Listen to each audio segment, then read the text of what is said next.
നമ്മൾ ഉപവസിക്കുന്നുണ്ട്, നാം പ്രാർത്ഥിക്കുന്നുണ്ട്, നാം കരയുന്നുണ്ട് ദൈവസന്നിധിയിൽ. പക്ഷേ നാം ഇരുൾ അടഞ്ഞ വഴികളിൽ തിരുനാളമാകുവാൻ ഇന്നത്തെ ചിന്ത.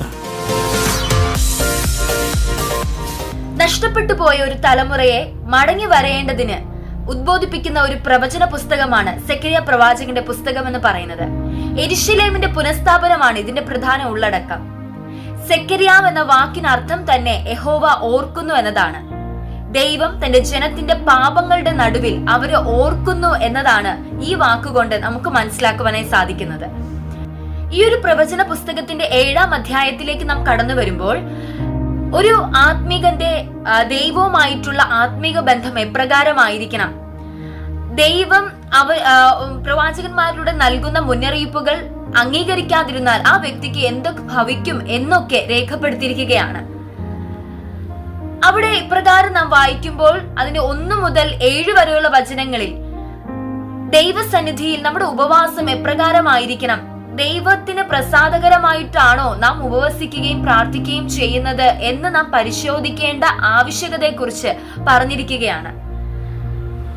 ജനം ഉപവസിക്കുന്നുണ്ട്, വിലപിക്കുന്നുണ്ട്, പ്രാർത്ഥിക്കുന്നുണ്ട്, ശരി തന്നെയാണ്.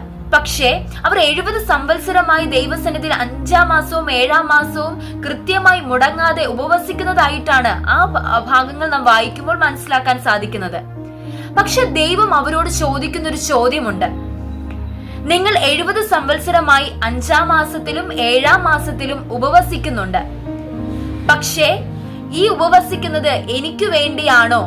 ദൈവം അവരോട് ചോദിക്കുന്ന ചോദ്യമാണ്. അതിന്റെ 5-ാം വാക്യത്തിലാണ് നമുക്ക് അത് കാണുവാനായി സാധിക്കുന്നത്. നീ ദേശത്തിലെ സകല ജനത്തോടും പുരോഹിതന്മാരോടും പറയേണ്ടത്, നിങ്ങൾ ഈ 70 സംവത്സരമായി 5-ാം മാസത്തിലും 7-ാം മാസത്തിലും ഉപവസിച്ച് വിലപിക്കുകയിൽ നിങ്ങൾ എനിക്ക് വേണ്ടി തന്നെയാണോ ഉപവസിച്ചത്? ഇന്ന് ഈ ചോദ്യം നമ്മോടും ദൈവം ചോദിക്കുകയാണ്. നമ്മൾ ഉപവസിക്കുന്നുണ്ട്, നാം പ്രാർത്ഥിക്കുന്നുണ്ട്, നാം കരയുന്നുണ്ട് ദൈവസന്നിധിയിൽ. പക്ഷേ നാം ഈ ചെയ്യുന്നതൊക്കെ ദൈവത്തിന് പ്രസാദകരമായിട്ടാണോ? ദൈവത്തിന് ഹിതമാം വണ്ണമാണോ നാം ഇതൊക്കെ ചെയ്യുന്നത്? ദൈവവചനം അനുസരിച്ചാണോ നാം ഇവയൊക്കെ ചെയ്യുന്നത്? അതോ വെറും ഒരു ചടങ്ങായി മാത്രമാണോ നാം ഉപവസിക്കുന്നത്? ഈ നാളുകളിൽ നമ്മുടെ ഉപവാസവും പ്രാർത്ഥനയും ഒക്കെ ദൈവത്തിന് പ്രസാദകരമാകുന്ന രീതിയിലാകണം എന്നതാണ് ദൈവം നമ്മെക്കുറിച്ച് ആഗ്രഹിക്കുന്നത്. അടുത്തിരിക്കുന്ന വ്യക്തി ഉപവസിക്കുന്നത് കൊണ്ട് ഞാനും ഉപവസിക്കുന്നു, അല്ലെങ്കിൽ എന്റെ ചില ഭൗതിക ആവശ്യങ്ങൾക്ക് വേണ്ടി മാത്രം ഞാൻ ഉപവസിക്കുന്നു എന്നതിൽ ഒതുങ്ങി പോകരുത് നമ്മുടെ ഉപവാസം അല്ലെങ്കിൽ നമ്മുടെ പ്രാർത്ഥനകൾ എന്ന് പറയുന്നത്. ചില ഭൗതിക ആവശ്യങ്ങൾക്ക് വേണ്ടി മാത്രമായി തീരരുത് നമ്മുടെ ഉപവാസവും പ്രാർത്ഥനയും. ഈ നാളുകളിൽ ദൈവവുമായിട്ട് ആഴമേറിയ ബന്ധത്തിൽ വരുന്ന അല്ലെങ്കിൽ ദൈവത്തോട് കൂടെ ഇരിക്കുന്ന ഒരു ടൈമായി തീരണം നമ്മുടെ ഫാസ്റ്റിംഗ് ടൈം എന്ന് പറയുന്നത്.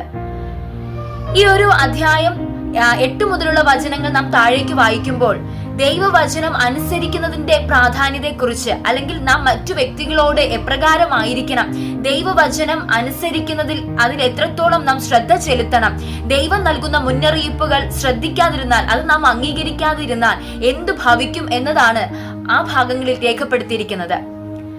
സഹോദരനോട് ദയയും കരുണയും ഉള്ളവരായിരിക്കണം എന്ന് ദൈവവചനം പഠിപ്പിക്കുന്നു. അതോടൊപ്പം കഷ്ടതയിൽ ഇരിക്കുന്നവരെ പീഡിപ്പിക്കാതെ, അല്ലെങ്കിൽ അവരെ കൂടുതൽ മാറ്റി നിർത്താതെ, അവരെ ഒറ്റപ്പെടുത്താതെ, അവരെ കൂടി ചേർത്ത് നിർത്തി അവരെ കൂടി താങ്ങുന്നവരായി തീരണം ഒരു ദൈവ പൈതൽ എന്ന് പറയുന്നത്. നാം ആർക്കെതിരെയും ദോഷം നിരൂപിക്കുകയോ ചിന്തിക്കുകയോ പ്രവർത്തിക്കുകയോ ചെയ്യരുത്.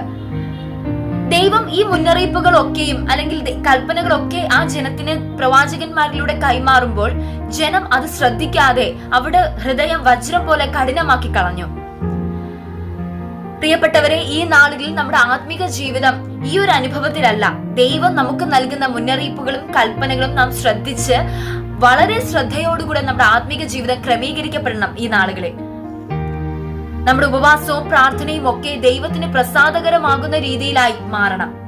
നമ്മുടെ ആത്മീക ജീവിതം അപ്രകാരം ദൈവത്തിന് ഇഷ്ടമുള്ളതുപോലെ ദൈവത്തിന് പ്രസാദകരമായിട്ടുള്ള ഒരു ആത്മീക ജീവിതം നയിക്കുവാൻ, അല്ലെങ്കിൽ ആത്മീക ജീവിതം ക്രമീകരിക്കപ്പെടുവാൻ ഈ നാളുകളിൽ നാം ശ്രദ്ധിക്കണം. നമ്മുടെ നടപ്പിലും നമ്മുടെ സംസാരത്തിലും നമ്മുടെ ഭാഷാ രീതികളിലും നമ്മുടെ എല്ലാ പ്രവർത്തികളിലും ദൈവത്തിന് പ്രസാദകരമാകുന്ന കാര്യങ്ങൾ മാത്രമേ കടന്നു വരാവൂ. അപ്രകാരം നമ്മുടെ ആത്മീക ജീവിതം ഈ നാളുകളിൽ